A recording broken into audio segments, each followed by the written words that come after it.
کہ در حقیقت تزکیہ نفس کا ذریعہ یہ قرآن ہے۔ سینوں میں جو روگ ہیں، حب دنیا، حب مال، حب شہرت، حب اقتدار، جس کو کہ ایڈلر کہتا ہے دی ارج ٹو ڈومینیٹ، میرا غلبہ ہو، میرا تسلط ہو، میں نمایاں ہو جاؤں، میری حکومت بن جائے، اختیار میرے ہاتھ میں آ جائے، دی ارج ٹو ڈومینیٹ۔ یہ ساری ارجز ہیں ہماری در حقیقت جس سے فساد رونما ہے۔ یہ حب مال ہے جس کی وجہ سے ہمارے اندر تنافس ہے۔ الہاکم التکاثر حتی زرتم المقابر، یہ کثرت اور بہتات کی طلب تمہیں غافل کیے رکھتی ہے یہاں تک کہ قبروں تک جا پہنچتے ہو۔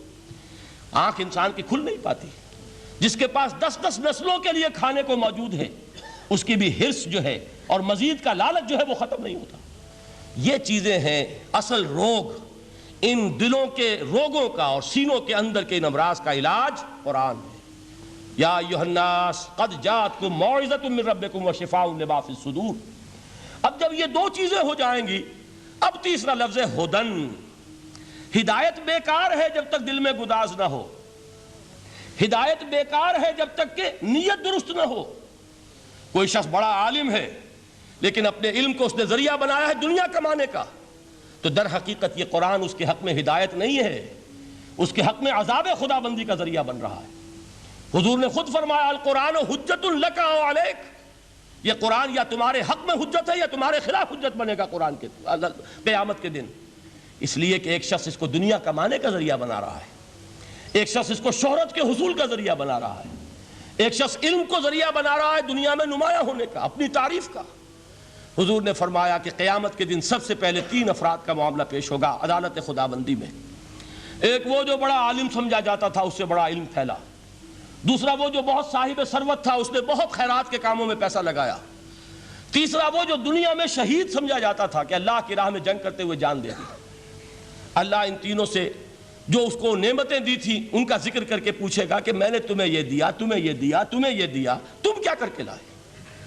وہ شہید کہے گا کہ اللہ میں نے تیری راہ میں جنگ کی اور اپنی جان دے دی تاکہ تو راضی ہو جائے۔ اللہ فرمائے گا کذبتا، تو نے جھوٹ بولا، انک قد قاتلت لان یقال جریء، تو نے تو یہ جنگ اس لیے کی تھی کہ کہا جائے کہ بڑا جری ہے، بڑا بہادر ہے۔ یہ لوگوں سے بہادری کے تمغے لینا تمہارا مقصود تھا۔ وقد قیل، وہ کہا جا چکا ہے، اب یہاں تمہارے لیے کچھ نہیں۔ اور فرشتوں کو حکم ہوگا اور وہ اوندے منہ اس کو گھسیٹتے ہوئے جہنم میں جھونک دیں گے۔ دنیا میں شہید سمجھا جا رہا ہے، آخرت میں جہنمی ہے۔ یہی حال اس عالم کا ہوگا، یہی حال اس دولت مند کا ہوگا۔ تم نے یہ علم پھیلایا تھا کہ تمہارے علم کا چرچا ہو جائے، تمہاری شہرت ہو جائے، لوگ تمہاری دست بوسی کرنے لگیں، لوگ تم سے جھک کر ملیں۔ وہ دنیا میں ہو گیا، تمہارا مطلوب مل چکا، تمہارا مقصود حاصل ہو چکا، اب یہاں کچھ نہیں۔ تو جان لیجئے کہ جب تک دلوں کے روگ درست نہ ہوں، علم بیکار ہے، ہدایت قطعاً غیر مفید ہے۔ پہلے دلوں کا کرسٹ اترے، اس کی سختی دور ہو، یہ ہے موعظہ۔ دلوں کے اندر سے حب جاہ، حب دنیا، حب مال نکلے، یہ ہے تزکیہ، شفاء لما فی الصدور۔ اب ہدایت خداوندی، اب راستہ آپ دیکھیں گے اور اس راستے پر چلیں گے۔ یہ ہدایت جو ہے دنیا میں، یہی آخرت میں رحمت کی شکل میں ظاہر ہوگی۔